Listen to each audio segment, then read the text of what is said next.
Yes, and we're back with the Celtic Unrestricted View. My name is Ryan Clifford, and we're joined by two handsome men, Barry Bannan and Aaron Stirling. Well, lads, how we doing? Obviously, Celtic once again, victory at Celtic Park, back on track. Good to have you back on. And Basil, how are you, mate? And obviously, Lazio defeat back into Killie. Good victory, mate. So back on song. Hi, mate. All good and happy to be back on. Been a while since I've been on here, it feels like. So I'm glad to be back on and on the back of victory at the weekend for Celtic. It's going to be a good night and I'm sure we've got a good few things to talk about again. As usual, Alan, good to see you, mate. Glad to have Baz's thoughts as well, mate. Always good to talk to him as well, get his thoughts on the game, mate. But good victory after the, shall we say, wee blip in Europe, mate. So it's good to get back on track in the league as well. Oh, aye, brilliant. Lovely to see you two fine-looking gentlemen again. Aye, great victory. Thought we played extremely well, to be honest. But unlucky in front of goal a lot of the times. But aye, great victory. Onwards and upwards. He says onwards and upwards, but kind of back to obviously the European game. Baz, what was your thoughts on the game itself? I know there was a bit of negativity after the game because, let's be fair, it was a bit of a sucker punch. Overall, I thought we performed well, but again, we can keep saying we performed well and we competed, but at the end of the day, we didn't win the game, and again, that's probably the kind of backbone which kind of annoying us, mate. Aye, mate, no, definitely. It was a bad result going back to that game. I think if you targeted a game in the group stages to get maximum points, it would have been Lazio at Parkhead, especially after beating them a few seasons back. I know the team's changed a lot since then, but I think a lot of Celtic fans were targeting their home games this season in this Champions League group to try and get 3 points or at worst take a point. So performance was good. I wouldn't say it was a bad performance. I thought they were the better team just and should have won the game, but I felt as if Lazio were there for the taking and we were probably let down in that game where they've not really let us down a lot, but I'd say probably the attack going forward we were let down that night. I thought Maeda done well defensively again, caused threats going forward as well. He played his part in the goal, but I felt the boy Yang was he struggled a wee bit that night. I think if we had a Bada, or in hindsight now looking back, maybe Palma, because he's been good since obviously at the weekend as well. But I just think maybe if the boy Yang, he looked good coming off the bench at the minute rather than starting. So I just think going forward we flattered to deceive on the night. I think we had got ourselves into a few good positions and never really took advantage of it. But disappointing, definitely, because I think they were there for the taking. And now I think if we want to get out of this group, you need to go and return the favour when you go out to Lazio and get the maximum points there. So it's going to be tough. But I was happy with the performance, mate. But obviously the result left a lot to be desired, obviously. And you can't win these games, you make sure you don't lose them. And I think there was a bit of naivety which has crept in Champions League campaigns in the past. For the goal itself in the last minute, I think maybe Carter Vickers has got to just clear it. But even still, I think McGregor could do probably better as well when the boys getting away for the scramble. Really, it was a scramble and the boys breaking away. I think McGregor kind of pulls out and lets the boy cut across him when he can jump on him or trip him up and break play. And then I think if he fouls him there, the game's finished. It's one each. And just wee things like that we keep tend to speak about through these European campaigns that we've got. Naivety and no capitalising on the good situations that we're getting ourselves in forward positions. I think, Alan, what Baz said is we kind of touched on it as well in terms of, I thought Rodgers get his tactics spot on. I thought the manager got everything kind of right, maybe apart from Yang, but like Baz says, on hindsight, that's something you can think about in hindsight. But for me, I did think Palma would have started after his goal at the weekend. He'd been full of confidence, kind of getting a big game like that, obviously big, in our terms, big money signing. That's what you sign guys for, to play in big competition. So I think, again, I'm not actually the jury's out on Yang yet, Alan, but I think when it comes to starting in the European games, I think just yet, I think he's at his depth, mate, as it stands at the moment. Aye, I think a few times he looked decent when he's come on, a few appearances within games, but he's not really kind of up to that level that we know we can rely on within like Maida, Abada, and previously Jota. Most part of your play, especially the last couple of years, has been more wingers that's been so threatening and caused a lot of goals. Where Yang, he's still in the door, but he doesn't look kind of up to that level. If I'm being honest, I hope I'm proven wrong. Palma looks decent, and as you say, Ryan, in hindsight, he probably should have started. Uh, but there's only so many times that we spoke about last week. There's only so many times that we can be kind of unlucky and overwhelmed for that. I think last week's result has to lie at the door of the board. As I said last week, they've got guys like Pedro and Guendouzi coming on, and we're bringing on kind of South Korean youngster and all on. They're bringing on that bit of quality that can change the game in a second. So it's all about the kind of ambition we've got, but I think we performed really well, and I think every player kind of performed to their ceiling, to be honest. And I really criticise any of them. I thought Yang, aye, but new country, just coming into the club, we don't know the kind of ability that he's got or which ceiling he has either. But aye, it's a hard one to take last week.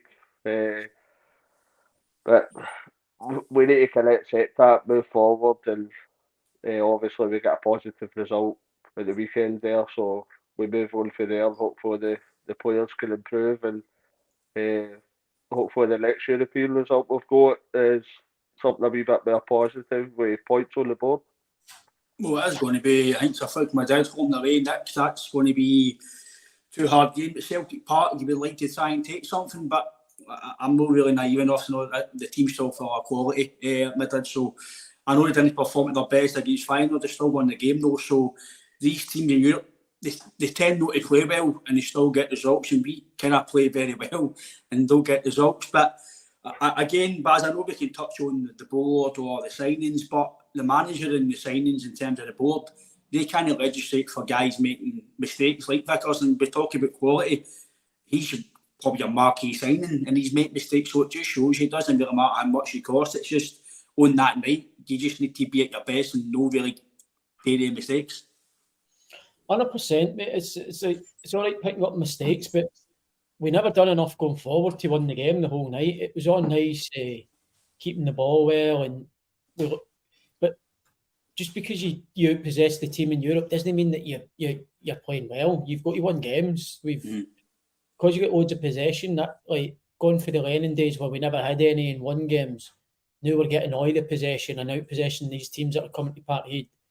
We tend to think that we're playing well, but to be fair, I never seen the Feyenoord game because I was playing, but they never had many chances, Celtic, against Lazio for all the possession that they had. So, it's like Alan said, that probably lies at the what we spoke about with the signings and it being a successful transfer window, because we lost our best player by a mile, probably in Jota, and there's no way that Celtic have replaced him. You can bring 2 or 3 wingers in, but all 3 of them are still not going to replace him unless you spend a good bit of money, and that's what we never done. And that's how, when you get into these Champions League games, like we have the last 2 games, we've lost because we've not got that extra bit of quality where we had with Jota last year. We're still losing with Jota last year, but it was probably a harder group with Real Madrid.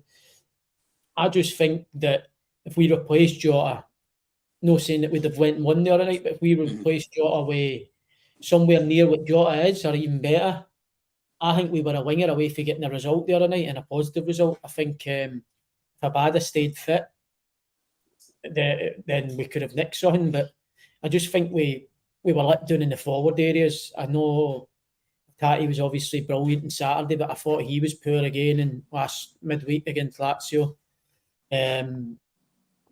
it looks as if he was probably struggling to find his fitness, and he's looked as if he's got that. And Saturday he looked back to his best again. But it's like Alan said, they're bringing on Guendouzi and people like Pedro, and they both play a part in the winning goal. Our bench wasn't great the other night. I remember looking at it for the Lazio game and thinking, who can really come on and change it here? Whereas last season, it was Jota, Abada, Kyogo. They were starting, and you would be bringing Maeda off the bench, or Abada would be coming on. Aaron Moy would be coming on. I don't think Celtic got that, even though we've signed, but we don't know what we've signed yet because they're not playing apart from Palma. There's no really, and Palma's very early on. I know he scored a couple of goals, but we don't actually know what these new signings are like. Whereas we are in Moyes and people like that, they come in and improve this, but I just don't see it at the minute. I think our starting 11s, like we touched on the other week there when we had a discussion, it's probably not going to change for what it was 2-3 years ago, and that's till that changes. I don't think you're going to progress in Europe and get what you want. I think obviously, if, in my opinion, you go and win the league this year, hopefully, obviously next year's a massive it's a massive budget you're going to have in terms of what you're going to get for qualifying for the Champions League and win the league. So, if, in my opinion, if you don't go and spend money then, Alan, I think then you've got to say, right, I know we've got a model here, but there's got to be some capacity where you've got to sign some outside your model to try and progress the team. And Jota, I know when he signed it, he wasn't in the market, he signed him when he signed, but you can see he had that. He was already playing, I think, with Sociedad, he was already at Benfica. He had some sort of experience, and he came here, got coached, and he took it on his wing, and he became a better player. We can't just keep buying guys and go, right, 3 or 4 of them will come in, maybe one will be a belter, maybe one will come and get coached well, and we'll sell them on. I've said to you before, I've said to Baz as well, and JP, I would rather be good to spend £3 million or £4 million and three or four players, boom, get them in the door who are going to come and make an impact, instead of spending maybe £6 million or £7 million and 4 or 5 would be like called projects. I think, Alan, we could talk about this all night, but I think that's for us to progress Europe at least. You maybe need to broaden your horizon and maybe sign guys with a bit of money to get it back, because if they guys come in and play well, within 2 years they're off and you're probably doubling or trebling your money. Do you know the thing is about, we're speaking about money, but Aaron Moy never cost a penny. Nothing. He was ready to come in and do a job because he was proven. But we're spending money on people to then sell them back on and hopefully they will. But they're not proven yet. So, but Aaron Moy was proven. Went and got him for nothing. You don't really need to throw big money in it. But what I think the fans want to see is people who are going to come in and hit the ground running and start in the team straight away, rather than sign for a couple of million and hopefully they get a big sell-on fee further down the line. But it takes time for them to get up to speed, and I think that's the problem. Where the problem lies at the minute. We've got a free comment for Alan Joy. He's on his ways. Big McCourt's looking fresh, and they Celtic tap their night bars. I've like one on iron myself, so hope you're well, JP. Thanks for tuning in, mate. I don't know where you're eating off, but thanks for tuning in, mate. Thanks a lot. Sorry, Alan. How you go, mate? No, I think we need to establish a kind of happy medium between kind of project players and established players. But in my opinion, everybody's got different opinions, but in my opinion, that transfer window there was all about bringing in project players that would be in the model to sell on again. But I spoke to yourself about it, Ryan. My issue being is that in previous years we've spent 9 million in Edward maybe 6 years ago to sell him on at a profit. We've spent 6.5 million on Jota, Carter Vickers, and Jota's been on for 25 million. But this last transfer window, we've seen to regress and kind of backtrack on the amount of money we're spending on project players. So instead of that kind of 9 million or 6.5 million, we've now went down to kind of 3.5, 4 million as we're top dollar. And as good a manager or coach that Brendan Rodgers could be, his hands are kind of tied behind his back if we're coming against kind of top level elite sides in Europe. If that's your ceiling, with spending money on a player out of budget, it's going to be hard to, like you said, keep picking up kind of gems that are going to progress so well that they can do well in Europe.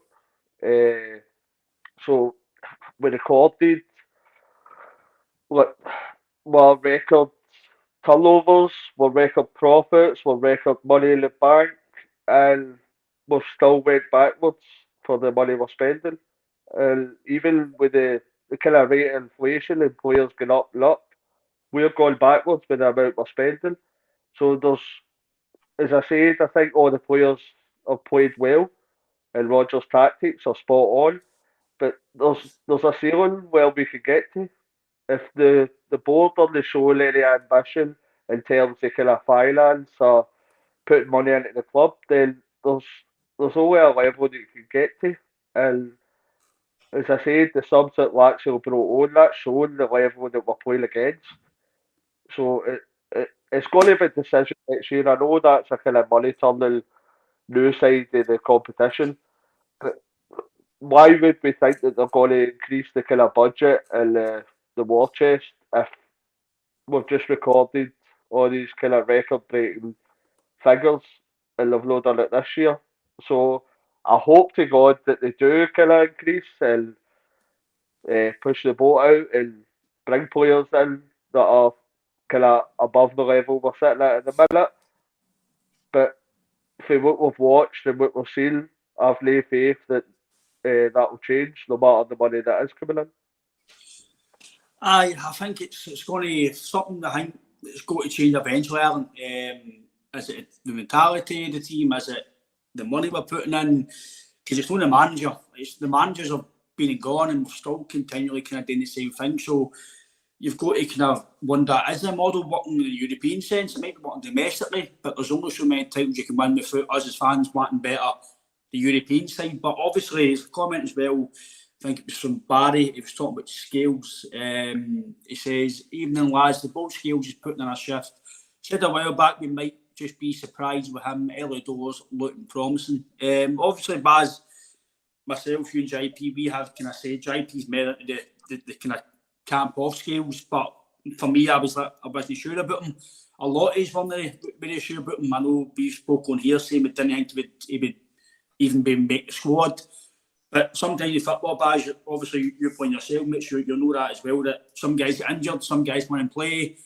It's just sometimes you get a lucky break and guys come in and play. And so far, he has got the lucky break, but he's obviously took that on himself to then go and improve himself, and obviously doing the man's as well, to give him faith to play him as well.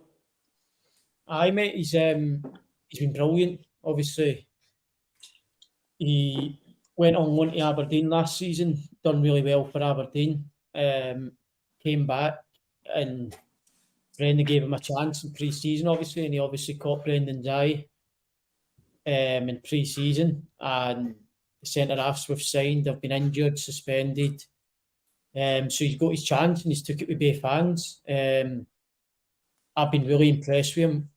I hadn't seen enough of him, but what I had seen him, I didn't think he would be good enough to hold down a regular place at Celtic's team. At the minute, he's doing that, and he's been one of Celtic's best performers at the minute. But it is still quite early days. What I will say is, I think in the big games he's done really well as well. But in the Champions League, we've lost both games, and that's not saying it's down to Liam Scales' his performances, because he's been good. The game the other night at Lazio, I thought he was brilliant. But like I said, I think when the Rocky comes back, does it go back to Scales being at the team? Probably not right away because his performances, but I think over the duration of a season, I think Naroki will play with Carter Vickers, and I stand by that. He might go to left back or something like that, but for what I've seen in Naroki and obviously the money they've spent on him, I liked what I seen him straight away, and I thought he was going to be very, very good. But I'm glad for Scales because he's obviously a big Celtic fan as well. and you always like to see one of your own in the team and doing well, and he's doing that. So it's brilliant for him. And I think Brendan, his interview the other night after the game was interesting, where he said that it's the most surprised he's been with a player in his time as a manager. So that's massive for Liam Scales going forward. And for us saying the Rocky will come straight back in, that's kind of probably saying he probably won't. He'll come in when Scales doesn't perform, which the way it is, it should be. But he's been brilliant. But like I said, it's still early on in the season. He's passed his tests that he's had so far. Ibrox, the Champions League nights, he's done well. So long may it continue, and I'm delighted for him. If he keeps doing well, it's good for the club. That if he's keeping the Rocky and people like that, he's obviously doing a good job. So which is then benefiting Celtic going forwards. But it's brilliant because a lot of people have wrote him off, me included. I didn't think he would be holding down a spot in Celtic's team, but like I said, we spoke about before we come on air here, certain managers find a way of getting the best out of certain players, and I think that's happened with Liam Scales, with Brendan's took a liking to him, worked with him, and he's seen the benefits. I think, Alan, what Baz is saying is spot on in terms of Liam Scales coming in, and different managers can help different people and coach them and get them into a kind of confidence mood to go and play and sort your stuff. It's happened with Ange, with Alston. I was the same. Didn't think he'd be anywhere near Celtic's team. He took his chance with obviously with a rebuild, and he got a bit of confidence with game time, and then look at him, he's a major part of the Celtic squad in terms of being second choice and came in when Johnson's not playing all rotation. So I think all in all, in terms of Scales, I was the same, Alan. I still don't think he's going to be longer term, but I'm willing to be shot at. Right now as it stands, he can't move him out of the team because he's playing well, but I'm agreeing with Baz. I did think that Rocky was starting to really motor. He looked very good when he played, looked very comfortable on the ball. But again, people might say it is very harsh to move somebody out of position when they're playing well. But when Celtic do spend this money as well, you've got to wonder if he's got to play. But then if Scales is playing well, he's got a dilemma what he does, because you get that call into the bench, but if Scales is playing every week, it's very hard to move with your team. But overall, what's your thoughts on him, Alan, and the game that weekend, mate? I thought he was top. No, I think if you ask every single Celtic fan in May or June if they thought Liam Scales would be at the club at this point, I think everybody thought they'd either be moved on permanently or moved out loan. Nobody's seen Liam Scales in the plans for the squad whatsoever. He's performed fantastically well. From picnic things, maybe the Motherwell game, I think their goal could have done better. But saying that, without that error, I think he was man of the match in that game as well. So he has done fantastically well. But so he's grabbed his opportunity. Like, I don't even think he would be expecting that kind of chance coming his way. With the amount of injuries at centre half that we got was kind of unprecedented. So he's got that opportunity and he's kind of grabbed it with both hands. He's done exceptionally well, kind of defensively. But the difference I'm seeing with the few games I've seen Lewandowski is the way that he's kind of going forward with the ball. But us going against a lot of teams that get a low block, I say to you, Ryan, as well, we missed kind of players like Carter Vickers that can kind of carry the ball forward, that can start the run of play. And I've seen kind of glimpses of Lewandowski that showed that it was a kind of a ball playing centre half that he could carry the ball forward and then open up the play and make that pass that gets to the midfielder and opens up the whole run of play. Where Scales has done fantastically well defensively. I've not seen that kind of exceptional part of his game as of yet, but it might surprise us. So I think that Celtic are going to spend that amount of money in a centre half and no give him a proper run of games and a proper chance to cement his kind of place in the starting 11. So I've not got a bad word to say about Scales. He's overperformed and done fantastically well. But I think when it gets into the kind of nitty gritty and we've got a full squad to choose for, I think it'll probably will be Carter Vickers and Narowski, to be fair. Obviously, on scales, and obviously we're talking about Hatate. We've got 2 clips with the manager speaking about them, and then we'll have a wee chat after it. I think you see Rio Hatate today. That's the first game where he's come alive for me, and that's because he understands he has to run and he has to press the game. And when he's at that level of intensity in his press, then he's intense with his game with the ball. And so I was delighted for him. Scores a brilliant goal, and he really was superb today in the game. But what he showed in the Champions League game the other night's not. If he wants to get to the highest level he can, then there needs to be more intensity in his game. So I took him through the clips of his game. Nothing with the ball, everything without the ball. So if you don't have that intensity and that level of pressure, then as I always say, if you press the game well, you'll pass it well. And but he took that on board. He was very open, and like I said, he produced a fantastic performance today. So that's the level now. It's consistency, because you can't switch the engine on and off. That was him on Hatate, lads, and here's obviously the comment said about skills, Baz. I think this is the one you were mentioning, mate. Well, he's outstanding. I'm so happy for him, and he's probably one of the biggest surprises, I would say, in my career as a coach.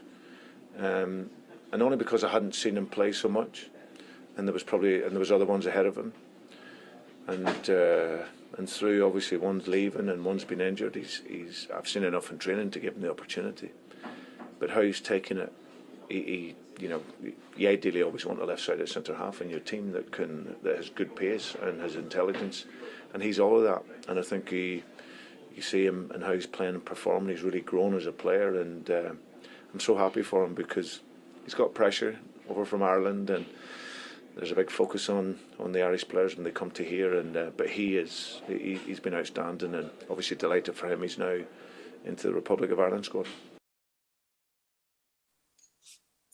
Obviously on Hatate, Baz, the man there, I did notice in the game against Lazio, he did get the ball away at that level too much. Maybe he sees bits of the game, but he was really, really quality.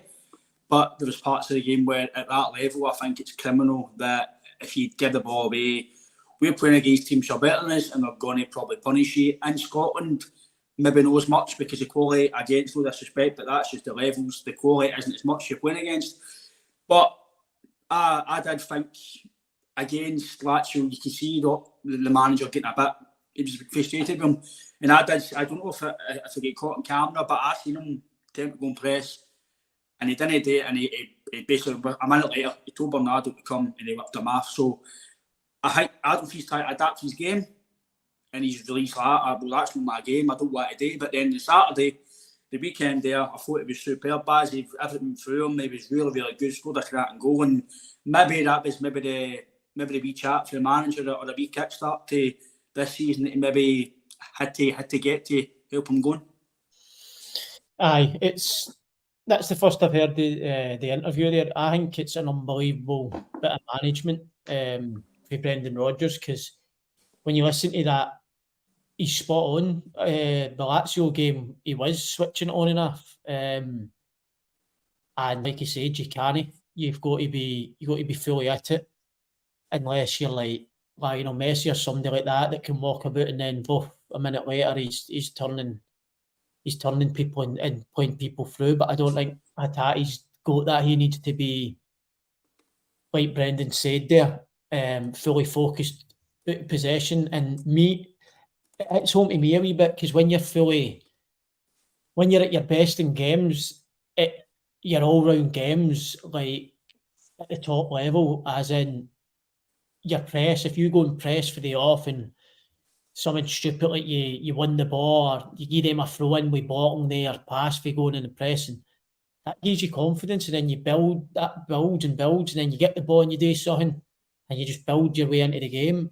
Whereas what Brendan was saying there, basically he was only coming alive when Celtic had the ball, and you can't do that because there's people up to speed pressing you and things like that, and you're just basically jogging around low tempo and then coming alive when you get the ball. It doesn't work like that. So it's an unbelievable bit of management, because I did see the game on Saturday and he was unbelievable. He was running after the ball. I see him get beyond Kyogo a lot more like he done last season, where he was breaking in behind defences. He done that a few times. He was everywhere, winning the ball back, carrying it.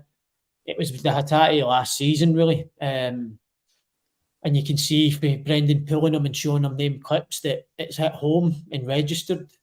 And I think it was interesting to hear in that interview as well was, if you want to go into the top level, which he's been speaking about doing, obviously, Hatate, you need to basically up your ideas and show in the big nights like Lazio. So he's probably pulled him and said that to him, because let's be honest, Hatate's not going to be here for long. We've said it, that his ceiling's massive, so he's going to move on at some point. If he keeps performing the way he was against Lazio, he'll be here for longer than he should, because there won't be many teams that would take him on them performances. So you can see it's hit home, because he was a different player on Saturday. And it's an unbelievable bit of management, like we've spoke about with Brendan, how highly we rate him. That just shows you there how good he is with players and how he can get the best out of players. Just a wee top with Hatate, and it's a completely different Hatate. And hopefully that kicks him on now, because he's, like I said, he can be the difference for us winning games in Europe and losing games. If he's at his top level, then we'll have a good chance of getting points in Europe. So hopefully that kicks him on. And the Scales interview is brilliant. Like you said, he's grew into it now. He obviously, when you first come in, when you're not playing, I've had it, you're expecting to get pulled out of the team, because you're not a regular. You're thinking, I'm just in here for 1 or 2 games. When somebody comes back, I'm out. Mm-hmm. Whereas Bielka's been back now, Nat Phillips has been back, and Liam Scales stays in the team. So that'll make him grow in stature. He'll actually feel as if, for the first time probably since his Celtic career, that he belongs here now. And that'll kick him on as well. And you can see with the manager as well, he probably working, by the sounds of it, he's working quite close with Liam Scales. It looks as if he's got a good relationship with him, and he'll be trying to help him day in, day out. It helps that you get people like John Kennedy there, who was a centre-back himself, that will help him as well. And you can see that, I'll be the first to admit, I never thought he would hold down a Celtic shirt, but in recent weeks he's improved game by game, and he's getting better. There's going to be mistakes, it's normal, and it's a centre half. With the way Celtic might play, there will be mistakes. Carter Vickers made one. I think Scales was at fault for the equaliser at Motherwell, when he gets sucked in and the boys, a nice bit of skill to go past him. So there will be times where he will make mistakes, but Brendan showed that he's got faith in him. He played the next game against Lazio after the Motherwell game, when probably previously he would have been pulled out of the team and not seen again for a good few months. So I'm happy, delighted for him, because like I said, he's a Celtic fan, and you want Celtic fans playing for your team, because they know what it's all about. So I'm delighted for him, and like I said, he's improving game by game, and it's good to have a left-sided player on the left-hand side. It's good for the cohesion of the team as well. So I'm delighted for him, and long may it continue. But like I did say, I just think longer term, if he keeps improving the way he's gone, he'll stay in the team, no doubt. But I just think Naroski's a top centre-back, and I think he'll come back in and nail that shot down. I think what Baz is saying is spot on, Alan, in terms of Hatate. Saturday was superb. It was Hatate we've seen since he signed, really. He was aggressive in his attack. He was good defensively. Didn't get the ball away. He scored a good goal. He was going beyond the strikers, and that's what we need, because the way we are playing now, I don't want to, I'm going to say it, I think he's kind of killing Kyogo a wee bit, because he's putting him into the 10 role and he's moving away from the 9. When he's getting the ball, he's putting it wide, and sometimes the guys are wide and there's nobody in the box, because we're only really playing man up front, and I don't like that. I know the manager won't watch us, but I'm like, Brendan, just play as a striker, but he's got style of play. And I thought on Saturday was maybe Celtic starting to motor a wee bit. I know the goal kind of takes a shine after the performance, because it was for me, it was a foul foot on Doug Taylor away at the start of the attack, so the goal shouldn't have happened. But we've got to deal with the goal better. But overall, Alan, Hatate, I thought it was superb on Saturday. And I agree with Baz as well. It's interesting what he says about him getting to the top level. He's kind of trying to help him. He maybe knows his talent. If you play here, play my style, play for maybe another year or so, you've got a new deal. I'll maybe try and get the best deal we can for you in the club, and I'll basically make you a better player. And I think that's, when he seems at Aberdeen between the lanes, that's what he's trying to do. Aye, possibly. I think you guys will know for speaking to you the last few months that there's no bigger fan of Hatate than myself. I think at Hatate's peak, he's the best player in the league by a long shot, to be honest. He gives us that something different. You just look at that goal. Is there anybody else in your team that could give that bit of skill for that goal? Possibly O'Reilly's getting to that level. Jota last year, but Hatate's got that kind of that panache that can do things like that. They can rip teams open in a heartbeat, where we're lacking that in other positions. I thought he was absolutely fantastic at the weekend there, and it was back up to somewhere near his top level. But as Barry said as well, his ceiling is probably the highest. Maybe Matt O'Reilly's similar, but it's up there with the highest that we've got in our squad. So it can only be beneficial for Hatate to be back on his game for the Celtic team and squad.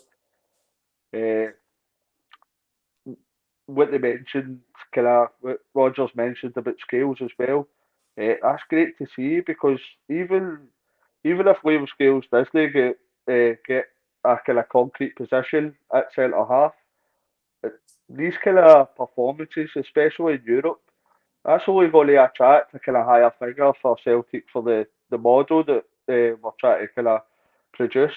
What if somebody wanted Liam Scales, compared to coming in at the summer before he's played these games, now we'd be demanding a figure that's way, way higher than that, because he's played in Champions League games and held his own. So it's only going to be kind of beneficial for the club. What you mentioned with kind of Kyogo as well, I think it's just like you've said a few times, Ryan, like previously, it's no kind of, we're not playing the AND system anymore. So we're adjusting to kind of Brendan's way of playing. It's slight wee differences, but it's a difference of play. And you're seeing kind of some of the players in the squad benefit from that. So you're seeing kind of Matt O'Reilly that's playing absolutely fantastically well. You're seeing my dad that's, my opinion, he's played better than he has been.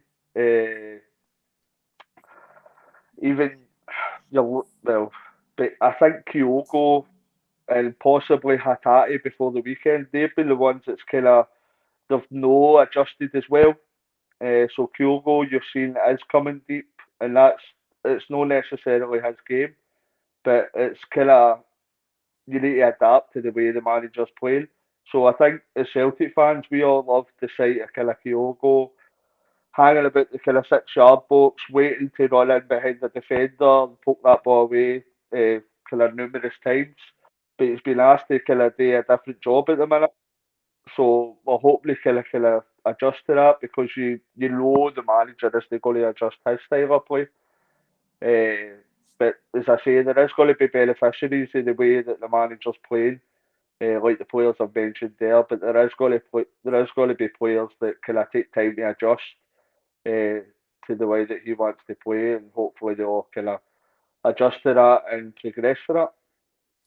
Another guy, Baz, obviously, as well, who we did mention at the start of the podcast, that scored at the weekend, a really good goal, in my opinion. Palma, signed for a good bit of money. There was fans wanting, obviously, to start the game during the week. He came on, made an impact. Obviously, his goal was very, very unlucky. It was ruled offside, just offside. I think he played really well. You can see, again, maybe he's a slow burner as well, but you can see he's got attributes, like you say. But mate, whether or not it's up to Jota standard, who knows yet? But I would say he's been okay so far, considering after the final game, if you look at social media, he was one of the worst players were saying he wasn't good enough.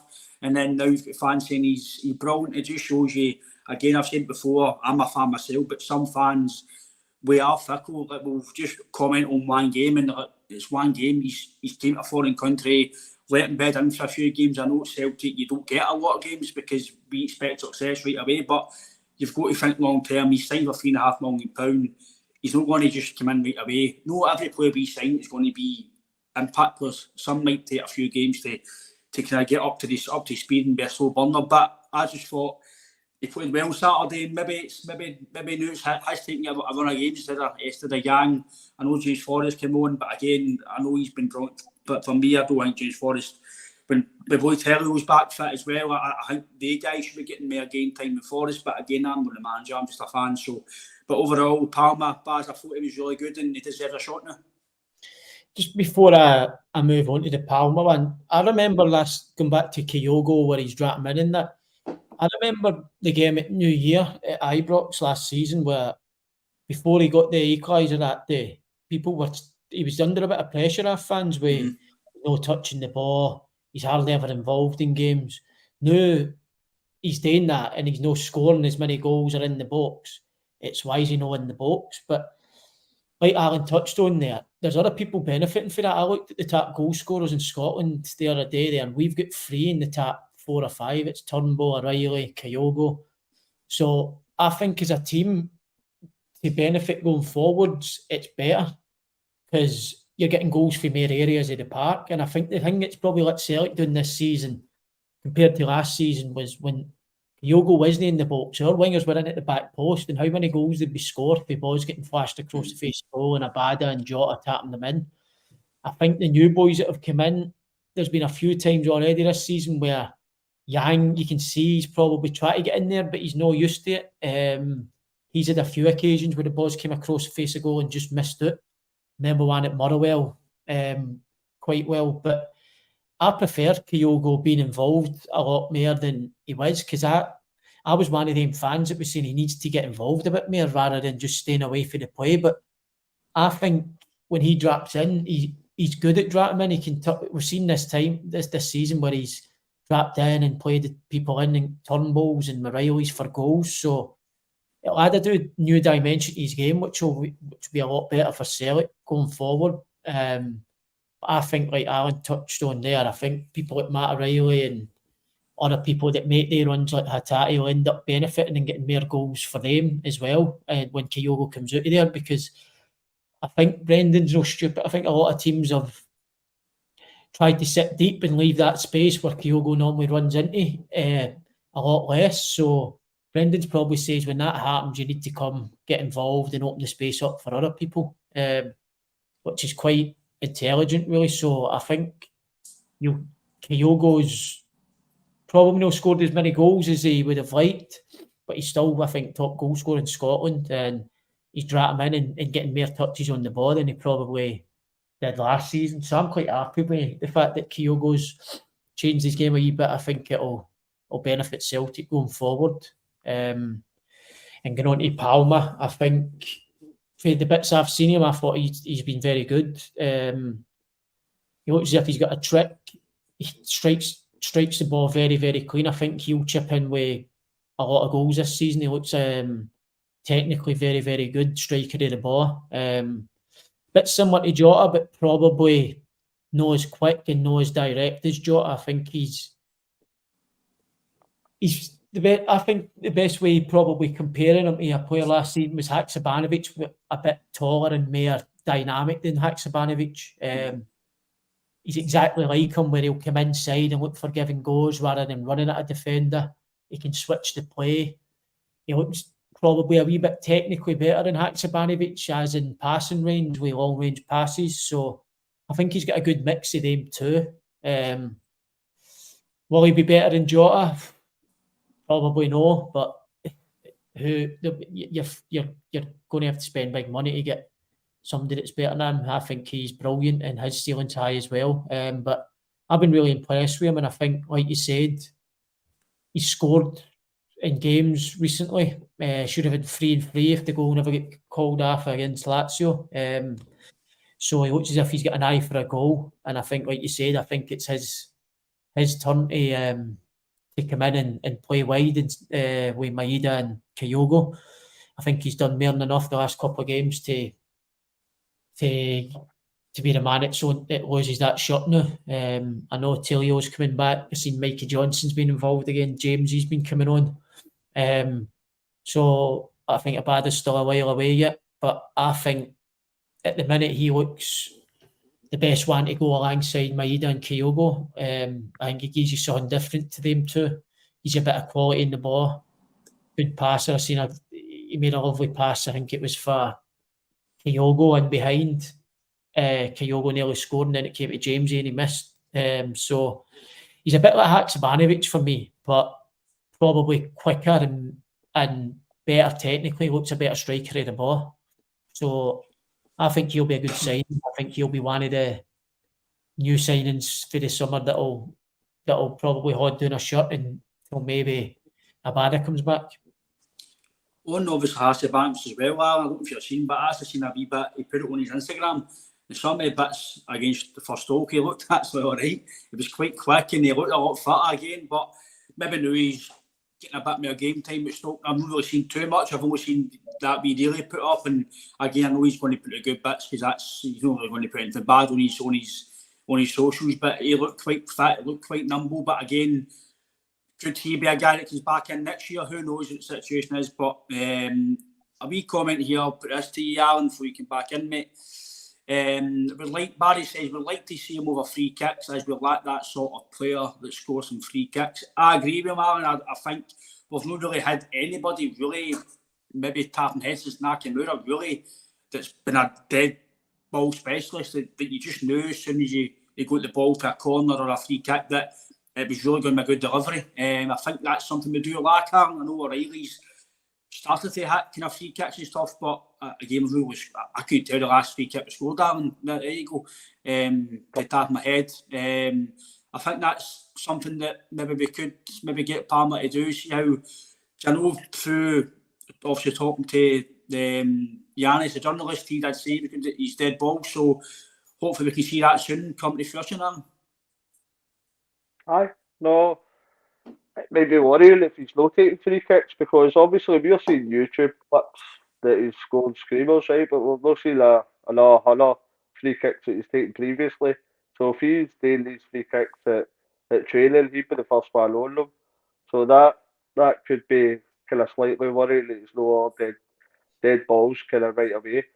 Regards to kind of Haksabanovic, I think Celtic's career is over. As soon as that social media blip was out, I don't think Brendan's the kind of guy that takes kindly to things that players do and stuff like that. So Haksabanovic was one of the guys that kind of, he's obviously looks as if he's got the ability, but he flattered to deceive a hell of a lot. I would put Palma in between. I was going to say that before Barry says, like, he's in between that kind of Jota Haksabanovic kind of style of play. But when you're playing on that wing, you've got massive boots to fill, considering we've watched Jota play the last couple of years, how talented and how big he was in kind of big games as well. He produced kind of time after time. So it's early doors for Palma. I hope he lives up to that kind of hype, the way that he scored a couple of goals and he continues to do so. But as I say, Jota's massive boots to fill. As Celtic fans, we've watched that kind of ability for the wing the last couple of years, so we're expecting who comes in to replace Jota to kind of do the exact same. I don't know if that'll be the case. I hope it is. As I say, the signs are kind of promising for the first few games, but I hope he can carry that on and hopefully we've got a player in there as well. Obviously, you mentioned O'Reilly as well, Baz. I'm starting to really see a big kind of transition in his play. He's not a senior player in the squad because he's still a young guy, but it looks like maybe he's mature. Maybe, like he says, he's getting a better role in the team. He's able to kind of have a freedom to go for goal and go and take free kicks, go and do things that maybe on the range he wasn't allowed the freedom to. He kind of reminds me, he's not the same player as Rogic, but just the way he moves, I don't really think we've replaced Rogic, but he's a similar style of play. He's no quick, 5-10 yards, but the ball at his feet, he's very quick, and you can see he's got a good football brain. He's brilliant. I think, like you said, he's still young. I think he's 22. But we were talking about the core of the team and the leaders. He's turned into that this season for me. I think he's carried Celtic a few times this season and grabbed the game with the scruff of the neck and stepped up when Celtic have needed him. He's probably been Celtic's best player since Brendan came in. I would say he's been the one that's benefited the most so far. For me right now, he's probably the first name in the team sheet. He's been brilliant. He's always been very, very good player technically. But like I said, last season there was this big thing where he never really get goals. He was struggling to score, getting chances, missing them. But I think with the way Kyogo's played this season's freed him up to get into the box a bit more. And his timing, his runs and his arrival into the box, he's always been very, very good.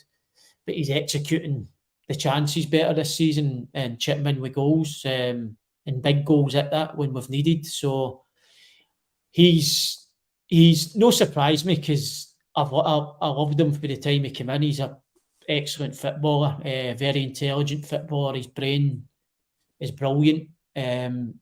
He's got a bit of everything about him. I know you said about Tom Roderick here, but he gets about the park more than Roderick, and he can defend, he can sit in, he could play as a 6. I remember when we played MK Dons, he played 6 that night.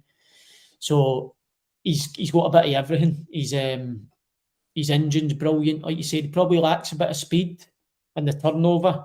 But you said he's quick carrying the ball. There's players like that. But I've been really impressed with him this season and delighted that he signed a new contract. I think he's, like Alan said there, his ceiling's really, really high. I didn't realise he was only 22 until a couple of weeks ago. I thought he was a bit older. Mm-hmm. And I realised he was going away with Denmark's 21, so I checked and he's 22. He's going to be some player. It'll surprise me if he doesn't go on to play for somebody in the English Premier League because we've seen Stuart Armstrong and people like that. I think he's right up there with people like that, if no better. Still 22, and like I said, he's grown as a man and as a leader this year into that Celtic team. And you can see he's a bit more vocal, feels a big part of it now as well, which is brilliant. I was surprised he never got called up for Denmark, but I think that's inevitable. That's going to happen any time now, and that'll be great for his confidence as well, and put a few quid on his price tag when it does come to selling him. I think Alan, like Baz says, I think once he gets into the Denmark team, I find it very hard for him to be out it if he keeps playing with Celtic every week and keeps putting the performances in that he's doing. He's playing in Europe every season with Celtic. Obviously, in a few years' time, the coefficient might change, but as it stands at the moment, he's going to be playing with Celtic Europe. So he's kind of put himself out there.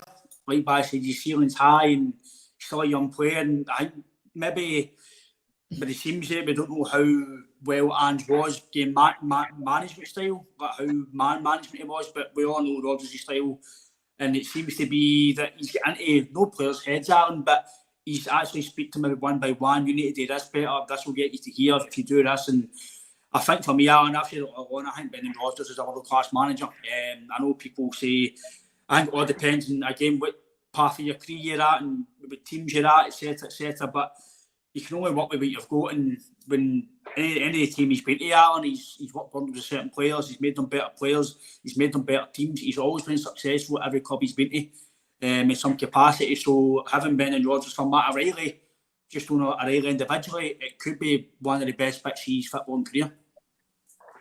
I think we can all see with our eyes watching the games that the output of Matt O'Reilly since last season, it's changed as well. I think you can see as well, he looks as if he wants to go on the ball a lot more, want to be kind of, as Barry says, more vocal and take the game to the scruff of the neck, to be honest. Like try to describe the Matt O'Reilly this year, I would say it's a kind of hybrid between Stuart Armstrong and Tom Rogic. Taking certain parts of the game with the skill for Rogic and the engine for Armstrong.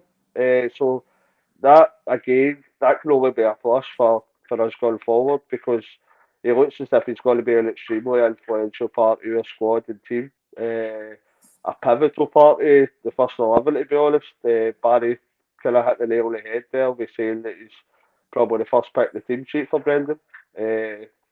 He's the guy that looks as if he's going to progress through our team, through Scottish football, and probably go on to bigger, better things and better leagues. Because he is this since the start of the season, he's looked like a more confident and better player. And as you say, Ryan, there's certain managers that get look certain good things out of players. And it looks as if like the relationship between Brendan and Matt Riley, that's going to show fruits because what we've seen so far, his output has been massively improved since last year. We had Moy in the team last year as well. He was kind of guy who was getting on every game, but he wasn't one of the players that started every game. But no, I don't think I can't see him get shifted to the starting 11 at any point soon. I think he's definitely put himself as one of your major players now, and he is only a young guy as well. So I just feel a guy like him in your team, you're always going to get something off him. I was a bit critical last year in terms of defending, but he's took his game to a new level. Again, I think that's down to the manager as well, Baz. Some managers give guys a cuddle, some like a rollicking, some depends how the players like being managed. Some guys just be dealt to himself, go and do your own work and they can learn themselves. So I think Brendan's got with scales, probably Hatate now. I think what he's doing behind the scenes is, we might not really see it fully yet, but I think with the way he is talking longer term to these players. I'll help you, I'll coach you, and I'll, by all accounts, probably try and enhance your career and get you a move, but do well here and I'll help you in your career. I think the difference with Brendan and Ange, and I've seen it in football, obviously, there's certain players who need to be spoke to by the manager to know that they're a big part of that team. And I think with Ange, he was quite distant for the players. He didn't get close to any Celtic players from what I've heard. The manager kept himself away from him in canteens and stuff like that. So he never really let a relationship get in the way of the managing side of things, whereas Brendan's open, speak to the players, put an arm around them. And I think Matt O'Reilly, from the outside looking in, I think he's one of the players that needs to feel loved and be told and that he's a big part, and it kicks him on. And I think that's what happened. That's happened with Brendan and him, because you see after games where Brendan comes on the park, puts his arm around him, speaks to him. I think that's the biggest thing this season for Matt O'Reilly, because he was in and out the team some parts last season as well. We Aaron Moy coming in, maybe his confidence dipped a wee bit when he wasn't playing every game. But now, with Brendan coming in, it looks as if he's targeted. You get managers who come in and look at players in the team and think, I can improve him, definitely. He's a player, but he can be top notch with a bit of work for me and a bit of push for me. It looks as if Brendan's targeted Matt O'Reilly as one of the players that he knows he can go and work with and give time and can turn them into a big player. He was already a big player, but I think the love for Brendan's kicked him on, and I think we'll see a different Matt O'Reilly. I was happy with him last year. I thought he was still one of Stevie started in my Celtic starting 11 last year as well. But if you stop the season right now, he probably walks away with the Player of the Year quite easy. I know there's still ages to go, but that's how good a start he's had to the season under Brendan, and I think he's only going to get better. And Alan said there, I can't see him coming out this year. I think he'll be a mainstay no matter what happens this season, no matter who comes in, no matter what Bernardo or home day. I think Matt O'Reilly stays in the team. I think so as well, mate. I think that midfield three, I know the boy Holmes obviously he's talented. You've brought in Quan as well. We don't know what's happening with him, if he's up to speed yet. But the last bit, obviously, Alan, again, the last goal scorer, Greg Taylor. I thought he played well on Saturday.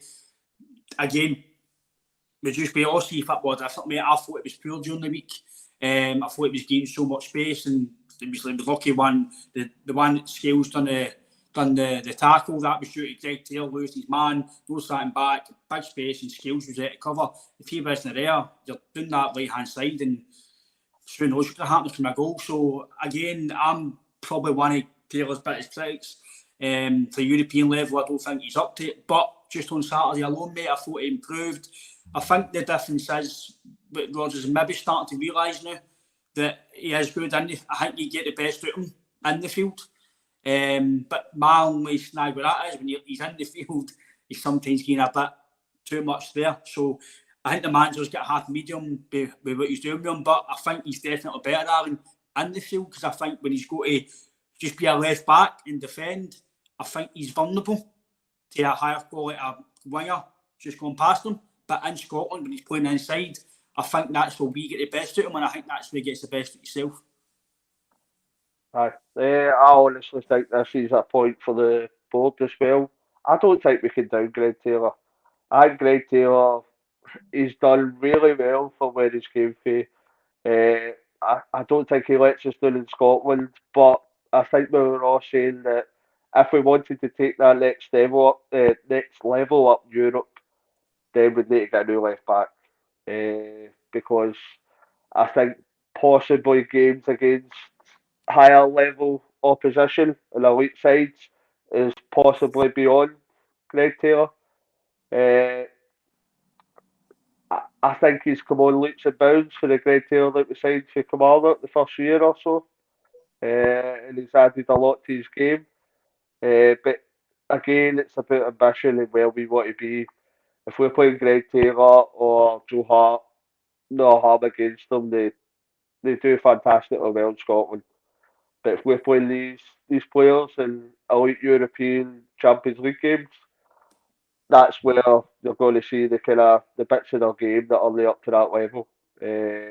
But I personally, you're saying that you're not a fan of Greg Taylor. I think my dad's the worst fan of Greg Taylor. Honestly, he's Even worse than me. every time I speak to him, get him out. But I personally wouldn't blame Greg Taylor, because I think he's playing to the best of his ability. And I think he's come on quite a bit within his game in the last couple of years. And I think if we're looking at that position, that probably should have been improved. If the board and the club had ambitions of kind of doing well this Champions League, then that was one of the positions that we should have improved with within the squad, to be honest. Well, anybody who's listened to the podcast for years, mate, know I think we should, at Celtic Football Club, should be doing to try and get a bigger attraction of player. Well, I know that's the case, that we've tried, it's not happened, but again, I respect it for where he's came from. He's playing at a high level with me, mate, and he's done well in Scotland, but I just I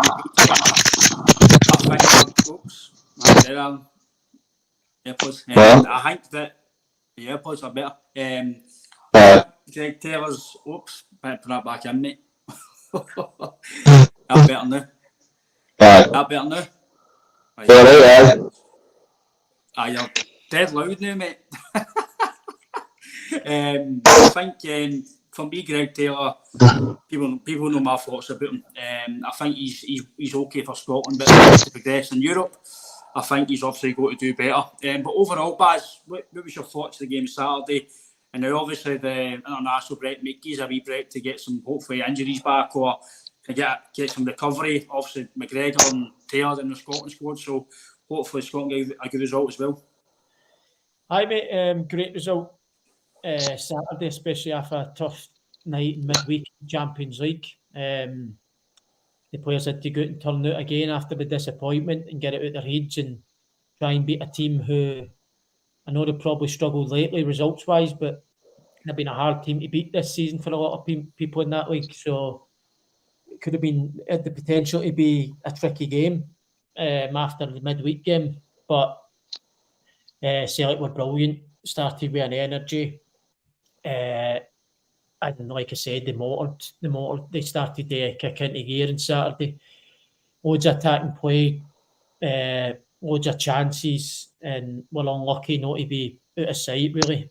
I know at 2-1 it looks a bit, but it was never. I know they had the chance for the set play at 2-1 as well, but I think Celtic had gears to go up. If they did equalise, I think they would have went up the park and scored. They played that well on Saturday. I thought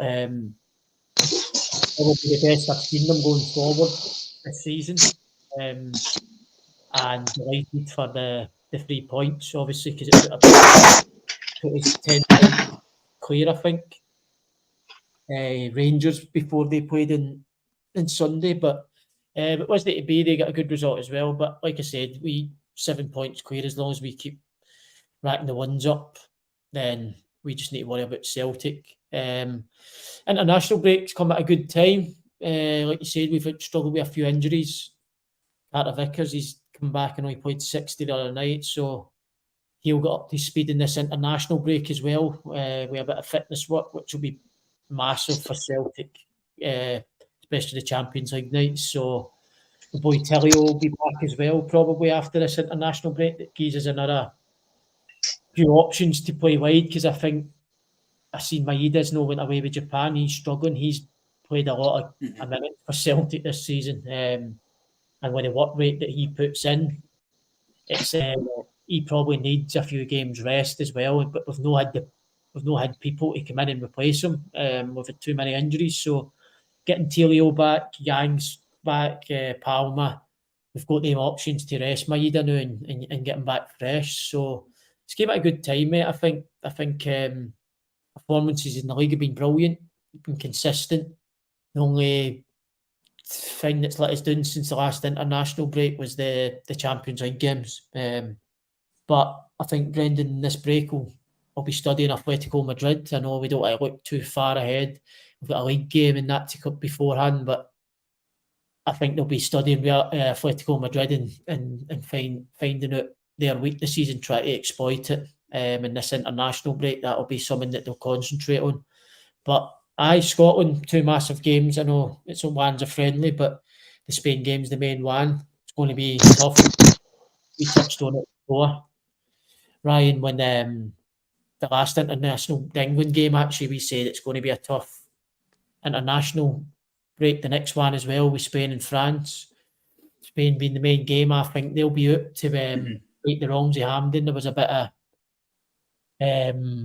emotion after that game where the Spain boys weren't happy at getting beat. Said a few things about Scotland being negative in their play, so they're going to be up for it and they'll want to beat us, no doubt. But Scotland have been faultless in the group so far. I think we need a point for the next couple of games to qualify, which we should get, but you never know because the games are going to be tough. I think it's Spain away, Norway at home, and Georgia away, maybe, or something like that. So it's 3 tough games we could potentially lose. So the sooner we get that point, the better. But it's going to be a tough task out there. I think they'll want to win the group as well, the Spaniards. So they've looked as if they've clicked into gear recently as well. The last international break, I think they scored like 14, 15 goals in 2 games. So they're firing at the minute. So I can't see Scotland getting anything, to be honest, mate. As much as I want them to nick the draw, it's going to be a tough task. I think we've just got to try and stay in the game for as long as possible and try and nick something late on. But I think the next international break after this is the one that we need to really concentrate on, and that's when we'll try and get the point to get through in that break. But it'll be a good game.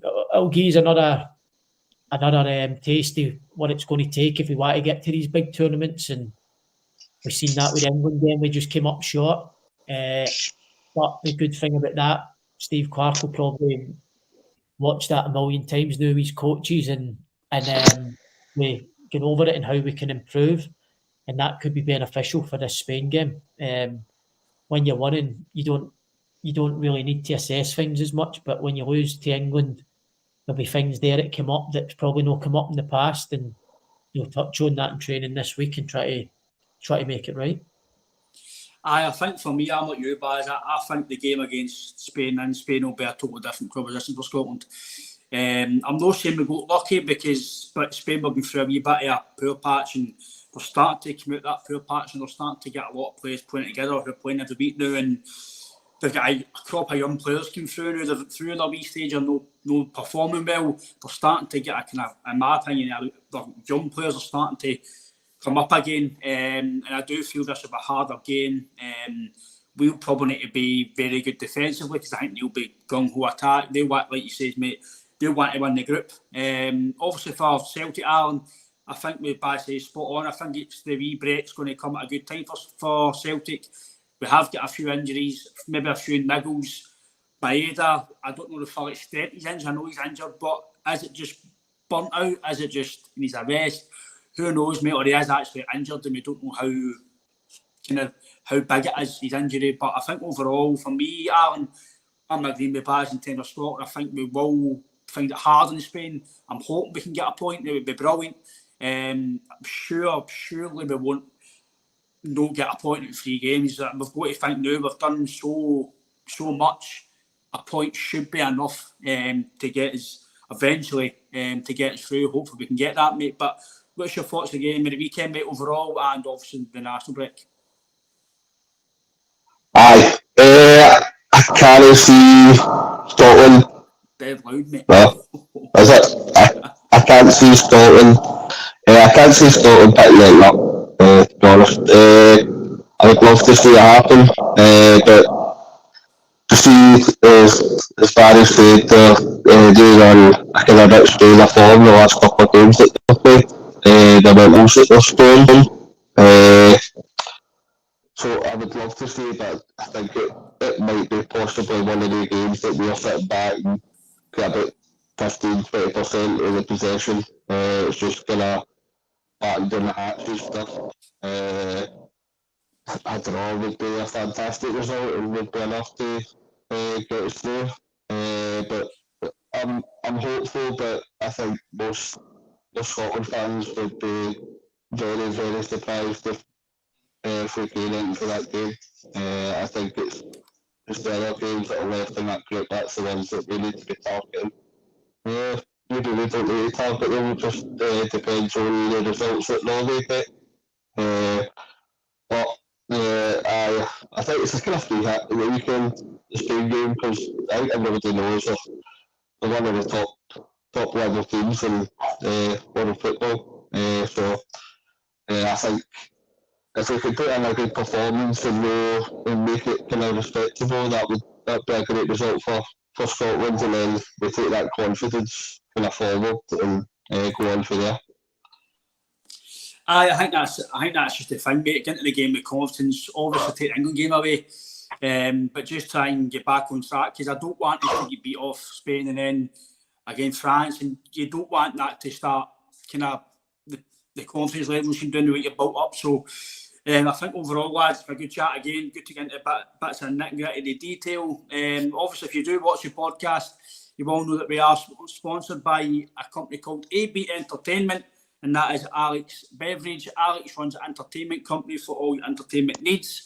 If that's special birthday parties, 60th, 50th, karaoke's, anything at all, Alex is a man to sort you out. His diary is getting really, really booked full for Christmas and the start of next year. So if you are interested, I would definitely get back to us very soon, or contact that number there, which is Alex's number, 07845 746092. That again, 07845 746092. And Alex will sort you out. If you want to get in touch with Alex, if it's not his WhatsApp, just contact the page on the community or any social media platforms from the podcast. Just type in Celtic Unrestricted View and you'll get hold of myself, JP or Alan. Again, lads, it's a fantastic chat. I know we could talk all night, but I don't want to keep us all night because it is getting to a late Monday night and it's getting colder. It's still minus 7 here in Glasgow, so it's getting really chilly. But again, lads, thanks for your time. Hail, hail, and enjoy the wee break, lads. Thank you. Brilliant. Hail, hail. See you later. Yeah.